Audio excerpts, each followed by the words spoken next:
Il est souvent difficile de pointer du doigt le moment où un sport devient sport de masse et où sa popularité augmente significativement. Si la Formule 1 peut par exemple se targuer d'avoir lancé Drive to Survive, sa série Netflix qui a permis de devenir un sport de masse, la NASCAR peut pointer une journée en particulier où elle est passée de sport du sud des États-Unis à véritable sport national. Je vais vous raconter l'histoire du Daytona 500 1979, l'histoire d'une course ultra rapide sur un ovale gigantesque, mais qui est aussi marquée par de la neige, de la télévision et une bagarre au sens très littéral du terme.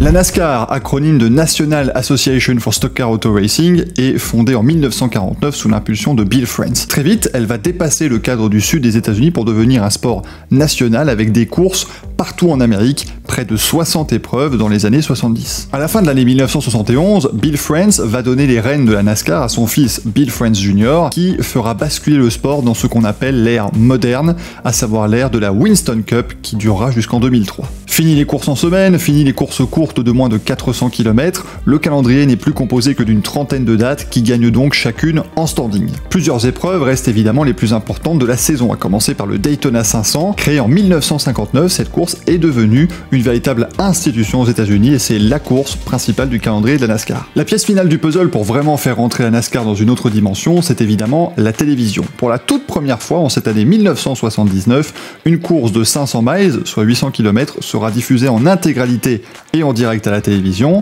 Il s'agit du Daytona 500. Pour vous donner un ordre d'idée, il faudra attendre 1986 pour que les 500 miles d'Indianapolis aient le droit au même traitement. Pour l'occasion, la chaîne CBS a mis les petits plats dans les grands, avec 2 commentateurs en cabine et 3 commentateurs qui seront dans les stands et dans les garages. Sur le plan des caméras aussi, on va décider d'innover avec pour la première fois des caméras embarquées ainsi que des caméras placées très bas dans les virages et qui permettent ainsi de beaucoup mieux retranscrire la vitesse de ces monstres du stock car. Le décor est donc planté. Le Daytona 500 1979 s'annonce exceptionnel, que ce soit du niveau de la réalisation télévisuelle, mais aussi au niveau des pilotes qui vont y prendre part. Buddy Baker, Richard Petty, Darrell Waltrip, Donnie Allison, Cale Yarborough, Bobby Allison, Dale Earnhardt, la légende de IndyCar AJ Foyt, voici seulement quelques-uns des noms mythiques qui vont se battre pendant cette épreuve. Et le tout devant une audience télévisée gigantesque. Gigantesque car ce 18 février 1979 est marqué par d'énormes chutes de neige, des véritables tempêtes qui frappent la côte nord-est des États-Unis et le Midwest. Dans certains états, il est tombé jusqu'à 60 cm de neige en quelques heures à peine, de quoi forcément bloquer les gens à la maison. Et que faire quand on est coincé chez soi à cause de la neige un dimanche après-midi ? On allume la télé, tout simplement. C'est ainsi que plus de 15 millions de téléspectateurs vont se réunir devant CBS pour assister au Daytona 500. Pour beaucoup, il s'agit là de leur première course de NASCAR, autant vous dire qu'ils vont être servis. L'épreuve débute pourtant sous régime de drapeau jaune, en raison des pluies qui se sont abattues sur la Floride en ce dimanche matin. Pour une fois, évidemment, la course étant diffusée en direct, il ne fallait pas louper ce moment important du départ, même si on le mettait sous drapeau jaune et sous régime de safety car. Au 16e tour, la course est lancée avec le poleman Buddy Baker, à ses côtés Donnie Allison en pole position, et un peloton de 41 furieux au total. Dès le 31e tour, premier coup de théâtre, Donnie et Bobby Allison s'accrochent, emmenant avec eux le triple champion NASCAR en titre Cale Yarborough. Ils partent tous les trois en tête à queue dans la ligne droite arrière. Ce sont donc 3 des favoris qui se retrouvent coincés dans l'herbe boueuse à cause des pluies de la matinée, et déjà leurs chances de victoire ont pris un sacré coup. Yarborough et Bobby Allison sont désormais à 2 tours des leaders, alors que Donnie Allison n'accuse qu'un seul tour de retard. Comme souvent sur les courses de 500 miles à cette époque-là, il y aura évidemment la fiabilité qui viendra jouer un rôle prépondérant, ainsi que la qualité des matériels de chaque pilote.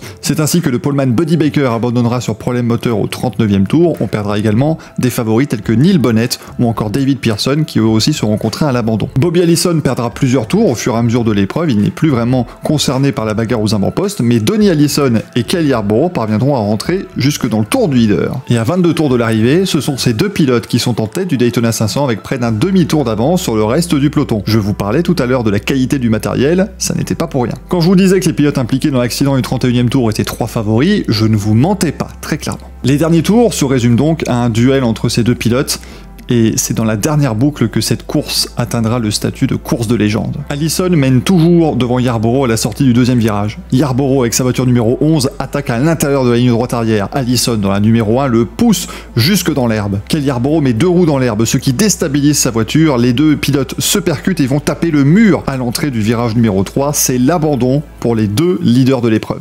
Aucun des deux pilotes ne remportera donc le Daytona 500 cette année-là, et il faut attendre du coup près de 20 secondes pour voir les nouveaux leaders passer devant les deux Oldsmobile accidentés. Richard Petty ressort du dernier virage devant Darrell Waltrip et il ne lâchera pas jusqu'à la ligne. Richard Petty remporte donc son 6e Daytona 500, un record qu'il améliorera encore 2 ans plus tard avec une 7e victoire. C'est également une manière pour Richard Petty de se venger de l'arrivée de 1976 où il s'est accroché avec David Pearson dans la dernière ligne droite. Pearson a pu franchir la ligne et s'imposer. Petty non. Devant plus de 15 millions de téléspectateurs, la NASCAR s'est montrée sous son meilleur jour avec une course disputée, une bagarre jusqu'au bout entre des pilotes qui n'ont voulu absolument rien lâcher et une victoire de Richard Petty qui était déjà une légende du sport à l'époque. Une excellente journée pour la NASCAR, pour CBS, mais est-ce vraiment suffisant pour rentrer dans l'histoire comme étant une course de légende? Vous ne trouvez pas? Eh bien rassurez-vous, l'après-course sera absolument légendaire. Alors que Richard Petty se dirige vers la Victory Lane, l'endroit où on célèbre les victoires avec ce qui semble être la quasi-totalité de son équipe perchée sur son Oldsmobile, les caméras reviennent vite vers le virage 3 où se situent les voitures accidentées de Allison et Yarborough. Mais plutôt que de voir deux pilotes qui sortent de leurs épaves après une lutte assez impressionnante, on les voit plutôt se battre. Cale Yarborough et Donnie Allison terminent même au sol, se ruant de coups,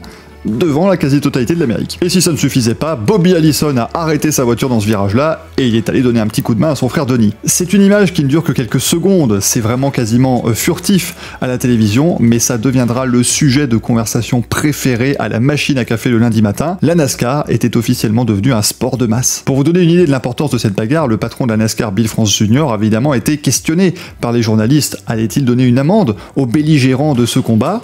Il a simplement répondu « Une amende. Une amende !»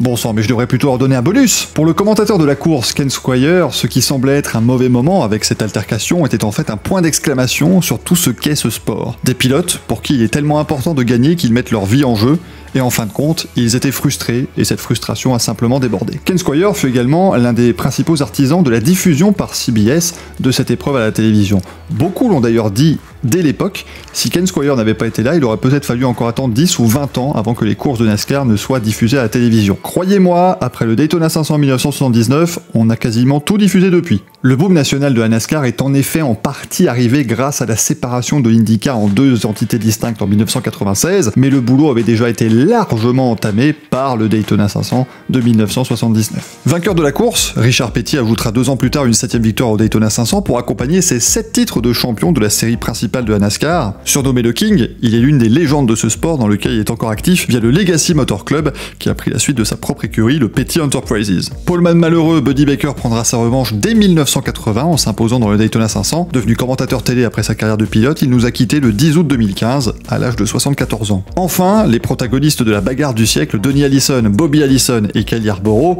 ont continué de marquer la NASCAR de leur empreinte. Donnie Allison s'est imposé 10 fois dans sa carrière et va intégrer l'an prochain le Hall of Fame de la NASCAR. Bobby Allison a lui remporté à 3 reprises le Daytona 500 et est devenu le champion 1983 de la NASCAR Winston Cup. Pour Cale Yarborough enfin, à ces 3 titres de champion acquis consécutivement se sont ajoutés 4 victoires au Daytona 500, la dernière en 1984, plusieurs victoires à Darlington, Talladega, Charlotte et autres ovales extrêmement mythiques. Il a également obtenu en 1980 le record du nombre de pole positions dans une même saison, 14, un record qui n'a toujours pas été battu. Voilà pour cette vidéo sur les Daytona 500 de 1979, j'espère que vous l'avez apprécié. Si vous voulez découvrir d'autres courses de légende, évidemment, ce sera sur la chaîne du Racing Café. Si vous avez aimé la vidéo, un petit pouce vers le haut, abonnez-vous et on se retrouve très vite.